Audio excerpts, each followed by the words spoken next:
दोस्तों पाकिस्तान के मुनफरद गुलकार मजीब आलम सितंबर में पैदा हुए थे। विकिपीडिया के मुताबिक उनकी डेट ऑफ बर्थ 2 सितंबर है, जबकि चंद उर्दू अखबार के मुताबिक उनकी डेट ऑफ बर्थ 4 सितंबर को है। वो 2 सितंबर को पैदा हो गए हुए या 4 सितंबर को, इससे कोई फर्क नहीं पड़ता, लेकिन हमें उनसे प्यार है। आज भी उनके गाए हुए सुपरहिट गीत जब भी हम सुनते हैं तो हम खुद भी गुनगुनाना शुरू कर देते हैं।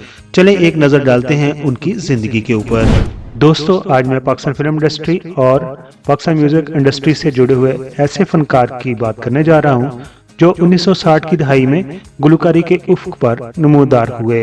वो उस जमाने में पाकिस्तान फिल्म इंडस्ट्री का हिस्सा बने जब पहले ही से अहमद रुश्दी और मेहंदी हसन आसमानी गायकी पर छाए हुए थे, लेकिन उन्होंने अपनी फने पुख्तगी से जल्द ही अपना अलग मकाम बना लिया और हर आने वाली फिल्म में उनके गानों को शामिल किया, जिसकी वजह से उनके मकबूल गानों की फहरिस्त तवील होती चली गई। और वो ऐसे फनकार हैं जिन्होंने उर्दू के अलावा बंगाली, पश्तो और पंजाबी में भी गाने गाए। जी हाँ दोस्तों, मैं बात कर रहा हूँ मशहूर मरूफ माजी के गुलकार मजीब आलम की। जिंदगी के सफर में अकेले थे हम, आप जैसा हमें मेहरबान मिल गया।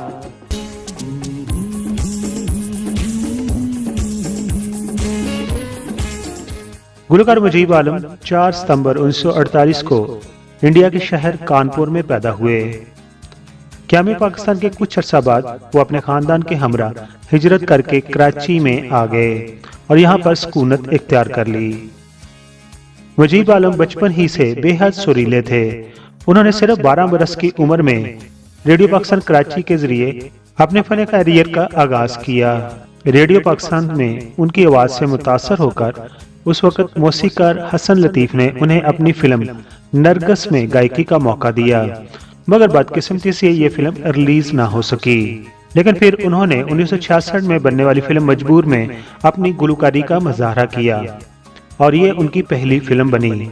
मजीब आलम को सही मायनों में जिस गाने ने शोहरत दी वो 1967 में बनने वाली फिल्म चकोरी थी।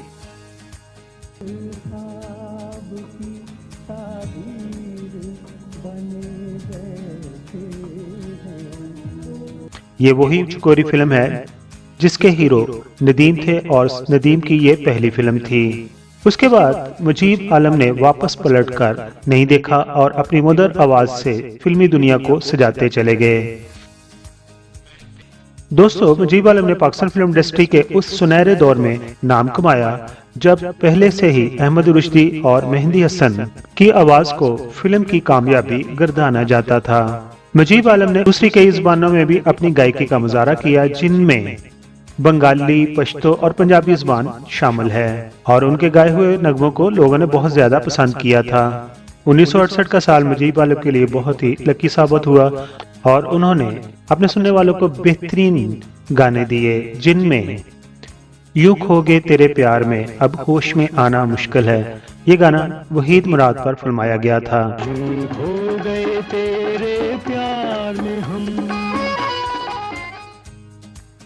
इस गाने को लिखा था तनवीर नकवी ने, जबकि मौसीकी दी थी नशाद ने। 1969 की बात करें तो मजीब आलम का गाना मुझको उल्फत भी नहीं मुझको अदावत भी नहीं बहुत मशहूर हुआ और इस गाने को फिल्म तुम मिले प्यार मिला में शामिल किया गया और लिखा था तस्लीम फाजली ने, जबकि मौसीकी एक दफा फिर नशाद की थी। मजीब आलम का एक और गाना बहुत ही ज्यादा पॉपुलर हुआ था। गाने के बोल थे, जरा तुम ही सोचो बिछड़ के यूं मिलना मोहब्बत नहीं है तो फिर और क्या है। फिल्म का नाम था दिल दे के देखो और इस गाने को लिखा था फयाज हाशमी ने, जबकि मौसीकी दी थी पाकिस्तान के लेजेंड मौसीकार सुहेल अहमद ने। इसी तरह मरहूम तारक अजीज की फिल्म कसम उस वक्त की के लिए भी उन्होंने एक गाना गाया था जिसके बोल थे, कसम उस वक्त की जब जिंदगी करवट बदलती है। इस गाने को लिखा था जोश मलिया आबादी ने और जबकि मौसीकी दी थी सुहेल रना ने। 1970 की ही बात करें तो 1970 में मजीब आलम ने फिल्म शमा और परवाना के लिए 5 सोलो नगमात गए। फिल्म शमा और परवाना की मौसीकी दी थी निसार बज़मी ने, जबकि इस फिल्म के ज्यादातर गाने लिखे थे मसरूर अनवर ने, लेकिन फिल्म शमा और परवाना का पहला गाना लिखा था सैफुद्दीन सैफ ने। और गाने के बोल थे, मेरे अजीज तुझे ये खुशी मुबारक हो, नई बहार नई जिंदगी मुबारक हो। मुजीब आलम की 2 जून 2004 को रात के 11:15 पर अचानक तबीयत खराब हो गई और उन्हें घबराहट महसूस होने लगी।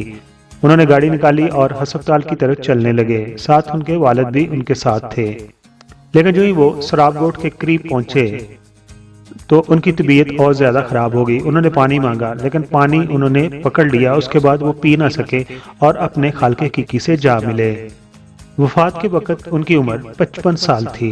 मुजीब आलम को उनकी रहायश के करीब ही गुलशन मेमार के इलाका सखी हसन कब्रिस्तान में दफनाया गया, जहां पर पहले से ही उनके दोस्त अहमद रुश्दी दफनाए गए थे। आखिर बार में उनके लिए दुआ गो है कि अल्लाह ताला उनको जवार रहमत में जगह अता फरमाए, आमीन।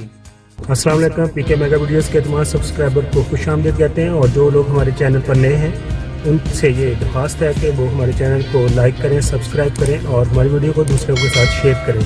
अब पढ़ते हैं आपके कमेंट्स। दोस्तों, हमने एक पिक्चर अपलोड की थी और इस पिक्चर में थी नाजिया हसन की वालदा मुनीज़ा बसीर, और ये पिक्चर 60 की दहाई के आखिर पर ली गई थी। तो मेरे ख्याल में था कि शायद इसको कोई पहचान ना पाए, लेकिन उनकी शख्सियत को ज़्यादातर लोगों ने पहचान लिया।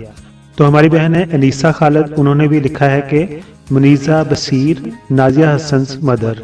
उसके बाद यहाँ आतिफ बोपराई, थोड़ा सा नाम डिफरेंट है, वो कह रहे हैं कि आई थिंक हदीका क्यानी की मदर है। नहीं जी, ऐसे कुछ नहीं है, ये हैं नाजिया हसन की वालदा। शबीर अहमद 68 के नाम से उन्होंने आईडी बनाई है, वो भी कहते हैं मुनीज़ा बसीर।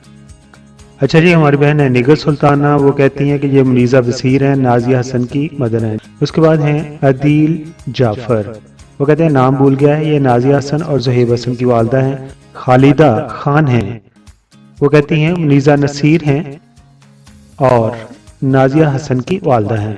साहिबा शेख हैं, वो कहती हैं नादिया हसन ज़ुहैब हसन की वालदा की तस्वीर है। ताहिर मसूद हमारे बहुत से प्यारे दोस्त हैं कराची से, उन्होंने कहा ये गुलकारा नाजिया हसन की वालदा मुनीज़ा बसीर साहिबा की तस्वीर है। सनलाइट के नाम से आईडी बनी हुई है, बहुत ही प्यारी सी गुड़िया इस पिक्चर में नजर आ रही है। उन्होंने लिखा है कि नाजिया हसन की वालदा है। ZSF मोबाइल के नाम से आईडी बनी है, उन्होंने कहा है कि नाजिया हसन की मॉम है। रेहान आरिफ कहते हैं ये मुनीज़ा बसीर हैं। मुसरत बानो कहती हैं मुनीज़ा बसीर ज़ुहैब और नाजिया की अम्मी हैं। जी बिल्कुल ठीक है। सईद अख्तर कहते हैं मुनीज़ा बसीर हैं। खान भाई कहते हैं ये मुनीज़ा बसीर हैं। महनाज मसूद कहती हैं हमारी बहन मुनीज़ा बसीर नाजिया हसन की माँ। ताइबा अनीस कहती हैं ये नाजिया हसन है। नहीं जी, ये नाजिया हसन तो नहीं, उनकी वालदा है। सैयद साकब कहते हैं नाजिया हसन ज़ुहैब हसन की मदर है। शबनम महमूद के नाम से आईडी बनी हुई है और उन्होंने लिखा है कि मुनीज़ा हसन बसीर नाजिया हसन की मदर। आयशा फातिमा खान कहती हैं मुनीज़ा बसीर हैं, नाजिया हसन और ज़ुहैब हसन की मदर। नूरुस्सबा रफ़ी, उन्होंने लिखा है नाजिया हसन। नहीं जी, ये नाजिया हसन नहीं बल्कि उनकी वालदा हैं। नरगस शहीन कहती हैं मुनीज़ा बसीर हैं। जी बिल्कुल, आपका जवाब ठीक हुआ। सरैया नूर कहती हैं नाजिया ज़ुहैब मदर। जी आपका जवाब भी ठीक है। मारिया बाजवा कहती हैं नाजिया हसन एंड ज़ुहैब की मदर हैं ये। अब्बास बुखारी कहते हैं नाजिया ज़ुहैब की मदर हैं। जी बिल्कुल, आपका जवाब ठीक हुआ। आखिरी कमेंट्स पढ़ लूँगा। फरजाना नाज के नाम से है उनकी आईडी और उन्होंने कहा ये शनाज बेगम है। नहीं जी, ये शनाज बेगम नहीं है, बल्कि ये मुनीज़ा बसीर हैं जो कि नाजिया और ज़ुहैब की वालदा हैं। अपना बहुत सारा ख्याल रखिए। Thank you so much.